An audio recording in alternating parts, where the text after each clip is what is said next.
My mother-in-law took my passport and burned it. It went up in flames quickly and turned to ashes. Now I can't go on my vacation to St. Bert's Island. I was shocked and asked, "What's going on?" She smirked and said, "You're a stranger here, so you'll be staying home," while my husband grinned too. I was horrified by their cruel trick. I knew they might do something like this, but I didn't expect them to be so sneaky. They looked pleased with themselves and even laughed in a nasty way. Then I told them who I really am. My name is Tyra, I'm 29, and I study linguistics at university. Since graduating, I've been learning about different languages and cultures and sharing what I know. My organization sends me on trips abroad, and when that happens, I'm gone for a few months. When I first started this job, I thought marriage wasn't something I'd ever do.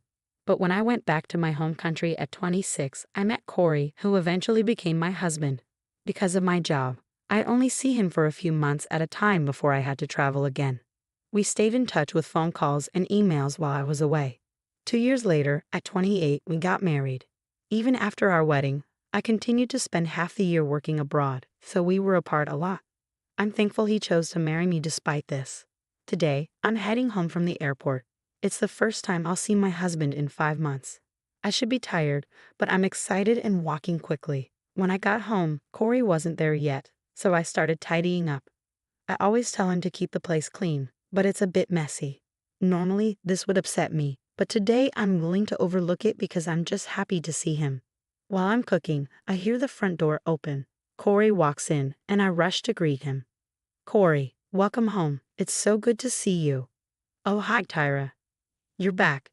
Is that all you can say? We haven't seen each other in 5 months." "Well, we've been living like this for a while, so I'm used to it." "What? Can't you at least say you missed me?" What? I'm tired. Anyway, is dinner ready?" "Yeah, I just finished cooking. Let's eat." Eating with my husband after so many months feels like the best meal ever. Normally, I'd be happy with just this, but today feels a bit different. "Hey, Corey, why do you keep staring at your phone?" "What? What's the problem?" "Nothing's wrong, but I'm finally home." "You've been glued to your phone and haven't really talked to me. We've been in touch through calls and emails all this time, haven't we?" "There's nothing new to talk about now." "That might be true, but it's been a long time since we've seen each other like this." "So why?" My frustration with my husband's attitude makes my voice rise. It looks like my comment upset him. He stood up, put his phone on the table, and glared at me. "You know what? You were just on a plane, but I'm exhausted from work." "Got it?" "Hold on. I also jumped on a plane right after work. Didn't you talk to me like that?" "I didn't ask you to do that. You just rushed home on your own." "What? You don't have to say it like that. I missed you. I'm just saying I didn't ask you to come home. If you're going to be like this, don't come back at all. You're being annoying, Tyra." He slammed the table and stormed out of the living room, leaving his dinner untouched. What's wrong with him? Why is he being so cold? I haven't seen him in a long time. Was I the only one excited to see him? What's the point of coming home early if it's like this? Tears fell from my eyes and onto the table. Our reunion was even more disappointing than I had feared. The next day, his attitude didn't improve. When I greeted him with a good morning, he looked at me coldly. "I envy you," he said. "You get to relax at home all the time while I'm stuck working." "That's not true," I replied. "I have a lot of work to do, like summarizing our activities and preparing for the next training session. It's a lot of work, more than you think. Either way, it's something you can do at home. I wish I had a job where I could spend half the year like that." "You don't have to talk like that." "Well, I'm just a company guy, so I have to go to work. You enjoy your time at home, princess." "What the heck, Corey?" Ignoring me, my husband left the house. We had a few arguments before we got married, but he had never been this sarcastic. I was really confused by his behavior and wondered if his words were causing problems between us. I thought about what I might do to improve the situation. While I was going through work materials, I decided to tidy up the house. As I was vacuuming and changing the bed linens, my phone rang. It was my mother-in-law. Feeling uneasy, I answered the call. "Hello, Tyra here." "Hi, Tyra. It's been a while. I heard you're back home and that you arrived yesterday." "Yes, that's right. And I also heard you upset Corey." He was quite angry. "I'm sorry, but it's nothing that should concern you." "Well, since you're back, how about we plan a family trip?" What? I was taken aback by her suggestion. Before I could respond, my mother-in-law continued. I was just talking with my husband about going to St. Bert's Island, and Corey mentioned he wanted to join us. What? That's... So Tyra, you're used to traveling abroad, right? Could you help us with hotel reservations and other arrangements? Me. Or are you having trouble understanding what your mother-in-law is asking you to do? Her voice grew colder. It was clear she didn't really want to travel with me. She just thought it would be easier for her since I'm experienced with travel. I knew my mother-in-law didn't have a high opinion of me. She'd been sarcastic ever since we first met at the wedding reception. Even after 2 years of marriage, things hadn't changed. I often received messages from her while I was working abroad. How can you be a wife and stay away from home for months? If you don't take care of the house, I'd rather my son marry someone else. It was a mistake to let him marry you.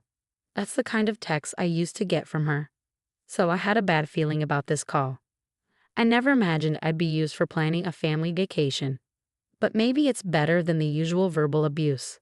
I was frustrated with myself for not being able to say no, even though I knew I was being used. A few hours later, my husband came home from work in a much better mood than earlier. He tossed his briefcase on the sofa and, smiling widely, called out to me. Mom called, didn't she? We can go on a trip to St. Bert's. Yeah, I heard. But you know what? What? You're not thinking of turning it down, are you? Mom wants you to come with us, I understand, but why don't you just go with your mom and dad like you originally planned? As soon as I said that, my husband's demeanor changed. He clicked his tongue and his tone became more threatening. You need to understand your role here. The only time you're useful to us is when we're traveling. You don't have to speak like that. It's true, isn't it? Anyway, you'll handle all the flight and hotel bookings. And everything should be in my name, as you probably know. What, Corey? You're going to pay for the whole trip. What are you talking about? We'll split the cost 50-50ths. It's a small price to pay to show respect to our parents. What is that supposed to mean? If you've got time to lounge around at home, make the reservations now. This isn't right. I don't want to. What are you mumbling about? My husband grabbed a beer from the fridge and drank it in one gulp. I had a lot on my mind, but I wasn't sure what might happen if I resisted. I felt embarrassed, but I had no choice but to do what my husband and mother-in-law wanted. I made all the arrangements for the flights and accommodations for the trip to St. Bert's, just as my husband had ordered. On the day of the trip, I was set to pick him up at my in-laws' house and head straight to the airport. A few days before the trip, I couldn't sleep. In the middle of the night, I noticed my husband, who was supposed to be next to me, wasn't there. I went to the living room and heard him talking on the phone with someone. Oh, it's okay. It's all okay, Mom. I'll be there first thing in the morning as planned.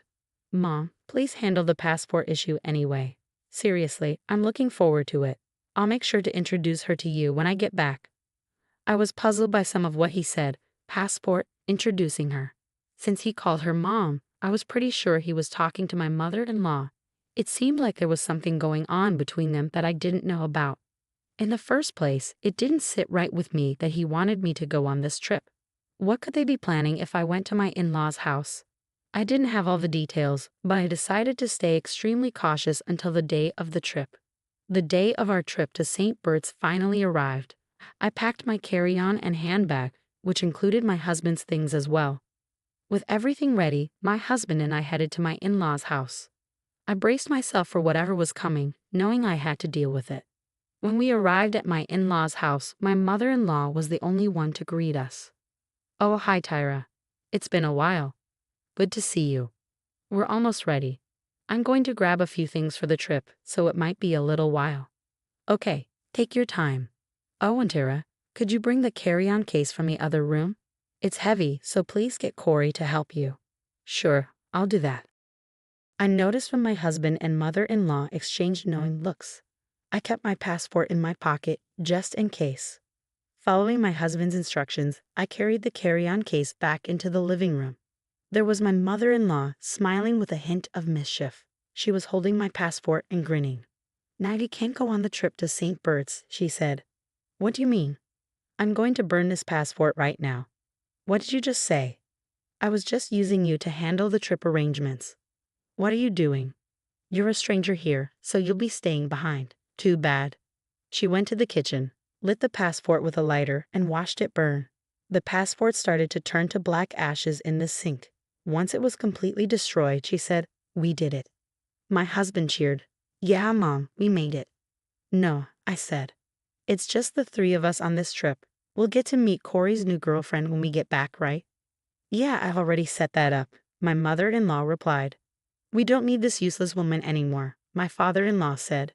"You know when something isn't working." He pulled out his cell phone and showed me pictures of himself with another woman, looking pleased with himself. "I'm not divorcing you for the sake of my reputation, but you'll be staying here while we go on our trip. When we get back, I'll move in with her, and you can leave." My mother-in-law laughed mockingly at his words. Their expressions were full of malice. At that moment, I knew I didn't belong in a family like this anymore. I forced a smile and said, "By the way, whose passport is that?" "What are you talking about?" "It's yours, of course." "I took it out of your handbag, so it's your passport." "My passport is right here," I said, holding it up. "What?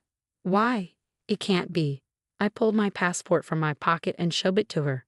My mother-in-law's face went pale as she stared at me in panic.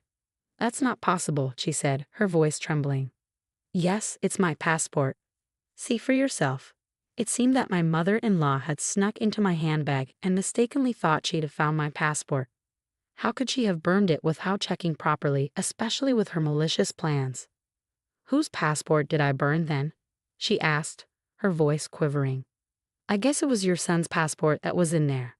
"So you burned my son's passport?" she asked, horrified. My mother-in-law turned white and began to tremble. My husband, furious, started blaming her. "Mom, what have you done? I told you to be careful. I only found one passport in her handbag. Who would have thought it belonged to me? I don't care. You didn't check properly, and now look what happened. You're saying it's my fault? If you had checked from the start, I wouldn't have made this mistake. What the hell?" Before long, they were blaming each other. I was furious and disgusted by their behavior.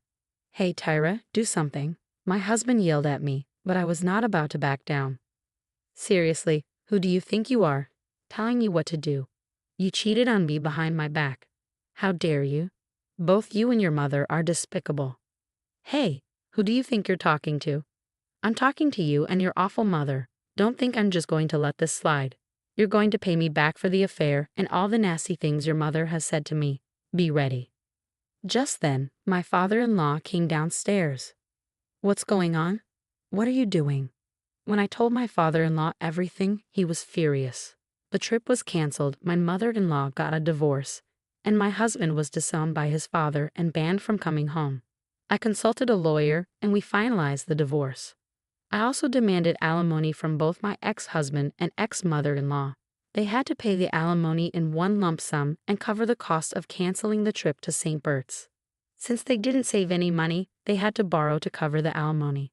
In the end, they managed to repay everything by borrowing funds.